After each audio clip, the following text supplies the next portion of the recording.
आप सब मेरे ऑनलाइन भाई बहनों को एक बार फिर से जय मसीह की। सुबह के सुंदर समय परमेश्वर ने एक बार फिर से मिलने का मौका दिया, इसके लिए धन्यवाद करेंगे। आइए हम प्रार्थना करेंगे। धन्यवाद है मेरे महान और सामर्थ्य जीवित खुदावन, तेरे पवित्र नाम को धन्यवाद करते हैं प्रभु जी। प्रभु तूने रात भर अच्छा नींद दिया, सुबह अच्छा दिन देखा, तेरा धन्यवाद प्रभु।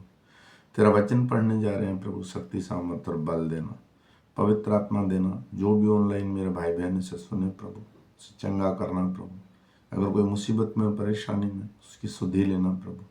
मैं आशा करता हूँ प्रभु जितने मेरे बहन भाई से सुने प्रभु, प्रभु सब चंगाई पाए।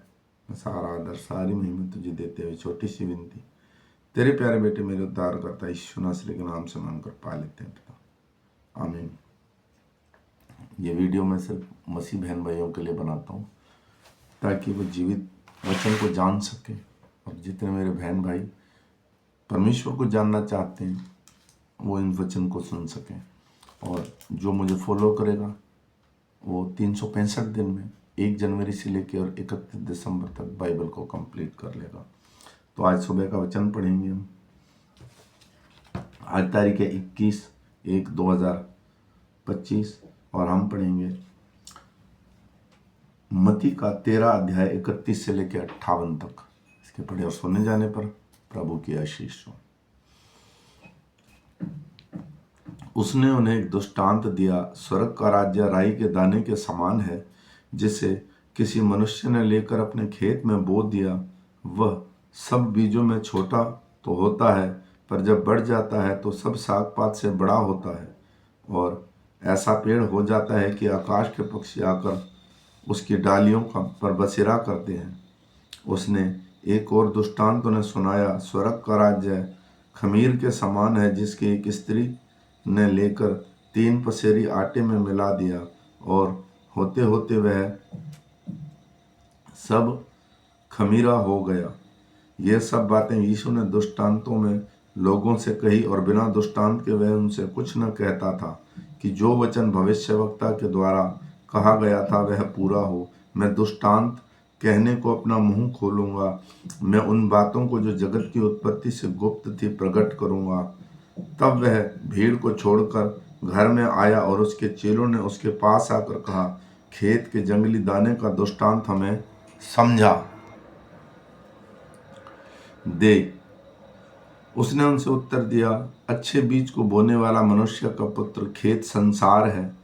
अच्छा बीज राज्य की संतान और जंगली बीज दुष्ट की संतान है। जिस शत्रु ने उनको बोया वह शैतान है। कटनी जगत का अंत है और काटने वाला स्वर्गदूत है। अंत जैसे जंगली दाने बटोरे जाते और जलाए जाते हैं, वैसे ही जगत के अंत में होगा। मनुष्य का पुत्र अपने स्वर्गदूतों को भेजेगा और वे उसके राज्य के सब ठोकर के कारण को और जो कुकर्म करने वालों को इकट्ठा करेंगे और उन्हें आग के कुंड में डालेंगे, जहाँ रोना और दांत पीसना होगा। उस समय धर्मी अपने पिता के राज्य में सूर्य के समान चमकेंगे, और जिनके कान हो वह सुन ले। स्वर्ग का राज्य का खेत छिपे हुए धन के समान है, जिसे किसी मनुष्य ने पाया और छिपा दिया, और मारे आनंद के जाकर अपना सब कुछ बेच दिया और उस खेत को मोल ले लिया। फिर स्वर्ग का राज्य एक व्यापारी के समान है, जो अच्छे मोतियों की खोज में था। जब उसे एक बहुमूल्य मोती मिला तो उसने जाकर अपना सब कुछ बेच डाला और उसे मोल लिया। फिर स्वर्ग का राज्य उस बड़े जाल के समान है, जो समुद्र में डाला गया और हर प्रकार की मछलियों को समेट लाया। और जब जाल भर गया तो मछुए उसके किनारे पर खींच लाए और बैठकर अच्छे तो बर्तनों में इकट्ठा की और निकम्मी निकम्मी फेंक दी। जगत के अंत ऐसा होगा, स्वर्गदूत आकर दुष्टों और धर्मियों से अलग करेंगे और उन्हें आग के कुंड में डालेंगे, जहाँ रोना और दांत पीसना होगा। क्या तुमने यह सब बातें समझी?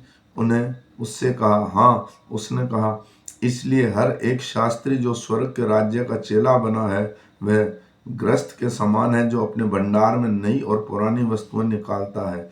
जब यीशु ने सब दृष्टांत कह चुका तो वहां से चला गया और अपने नगर में आकर उसने आराधनालय में उन्हें ऐसे उपदेश देने लगा कि वे चकित होकर कहने लगे, इसको यह ज्ञान और सामर्थ्य के काम कहाँ से मिले?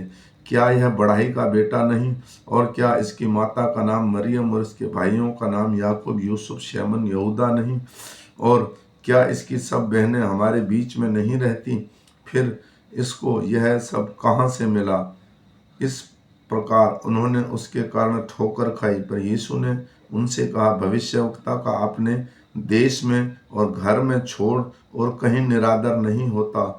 और उसने वहाँ उनको अविश्वास के कारण बहुत से सामर्थ्य के काम नहीं किए। आमीन। फिर मिलेंगे शाम के वचन के साथ। मैं आशा करता हूँ जब हम काम पर जाएं तो ये वचन हमारे हृदय और मनों में काम करें। मैं विश्वास करता हूँ कि ये सुबह का वचन है। और फिर मिलेंगे शाम के वचन के साथ। जब तक जितने मेरे बहन भाई इसे सुने, इसे शेयर कीजिए ताकि हम बाइबल को अच्छे से पढ़ पाएँ। क्योंकि मसीह व्यक्ति जब बाइबल पढ़ेगा तो उसे पवित्र आत्मा छू लेता है और उसके हृदय में, उसके मन में, उसके घर में, उसकी परेशानी में काम करता है। विश्वास करता हूँ ये बेसिक बाइबल है, इसको आप पढ़िए। जय मसीह।